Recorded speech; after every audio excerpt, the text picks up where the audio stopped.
Hi everyone. You may have noticed that we didn't have an April video that was posted. My apologies for that in the middle of all of the craziness with coronavirus. I have two little kiddos who have been home with me full time and life has just been insane. So congratulations, you get two videos for May. So what I'd like to talk to you about today a little bit is the idea of knowledge transfer. So knowledge transfer refers to the idea that we can learn something in one setting and then use that information later on. Arguably, this is the entire goal of education. We don't want students to simply passively take in information. And even if they do that, ideally, we'd like for them to be able to use that, right? Even if they're recalling it in the next class and being able to build on that knowledge, or using it to solve problems out in the real world. That's our goal. And so arguably transfer is the thing that we really need to be talking about. Unfortunately, a vast amount of research now shows that transfer is really hard to come by. There are some things that we can do to try to improve it. We're going to talk a little bit about that today. But first, let's get a handle on what transfer is, and then I'm going to give you some tips and tricks for what we can do to try to improve it. So first of all, Barnett and Ceci in 2002 came up with a really nice framework for defining when we can anticipate that transfer will be successful or when it will be more or less successful. And so their framework essentially talked about transfer existing on a continuum from very near transfer to very far transfer. And near transfer refers to things that are very, very similar to the way in which the knowledge was learned. And far transfer refers to things that are much farther away, much more different than the way the knowledge was originally learned. Now, this can mean a lot of different things.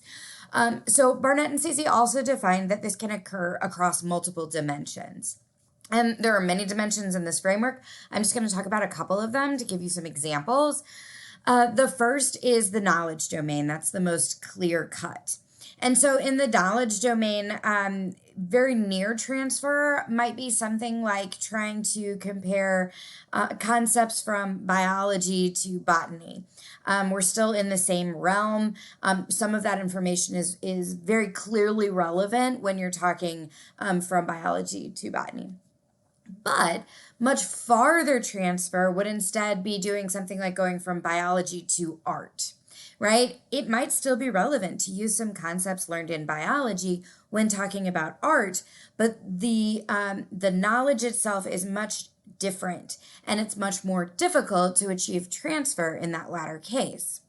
So that's within the knowledge domain, and that's a lot of what we end up talking about, but it's not the only domain that matters.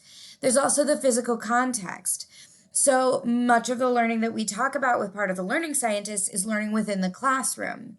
And so trying to take something within the classroom and apply it within the classroom is much simpler than trying to take something from within the classroom and apply it when having a conversation with grandparents at Thanksgiving or something. Very different kind of context. Similarly, we have a temporal context. So the amount of time that goes by matters. And that's not surprising, right? But very near transfer would be going from learning it in your classroom and needing to apply it later that day.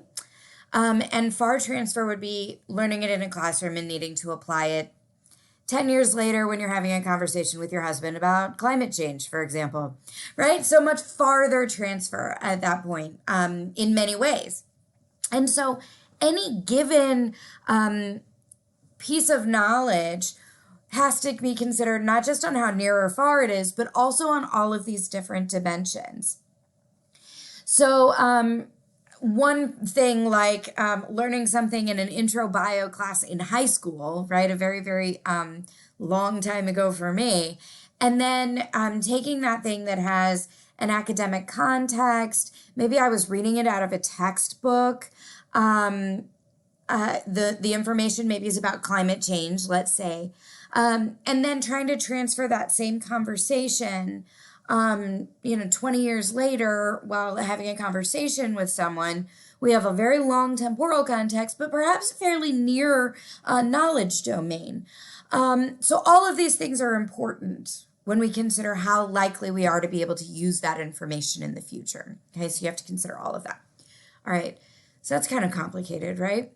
So when it comes to what we can do and what the research shows works best for encouraging transfer, has to do sort of the process of what happens when transfer takes place. So when we're trying to use information later on, there are a few steps that are important there. The first is realizing that something we've learned in the past might be useful here. So that realization is important. The second is actually being able to recall that information. And then the third is mapping it appropriately onto this new scenario. So what things help in that case? All of the strategies that we talk about as part of the learning scientists particularly help with that second step of recalling the information. Anything that we can do that deepens our encoding of material, that encourages better retention of material, is going to help with transfer, no matter what the context. But we also know that when we get into those farther knowledge domain contexts, we are much more likely to transfer information if the learning situation was closer to that final transfer situation. What that means is ideally we can anticipate when students will need to use information and teach it in that way. It means that using lots of varied examples is key to students recognizing situations in which that transfer is important in the future. If they've seen something similar before in the past, they're much more likely to realize this is a transfer situation and I know something related to this. If instead they have learned material in a very isolated way, just fact-based, without connecting it to the real world or to future situations when it could be useful, they are much less likely to recognize, hey, this is a situation in which I could use my prior knowledge. This is true not just for sort of what I'm talking about to the real world, but also when we look at trying to get students to learn things and use them in the next course, right? When we have prerequisite knowledge that is important in the next course in a sequence. Ideally, you can look at students and tell them, hey, in your next course, this is going to come up and this is why it's relevant.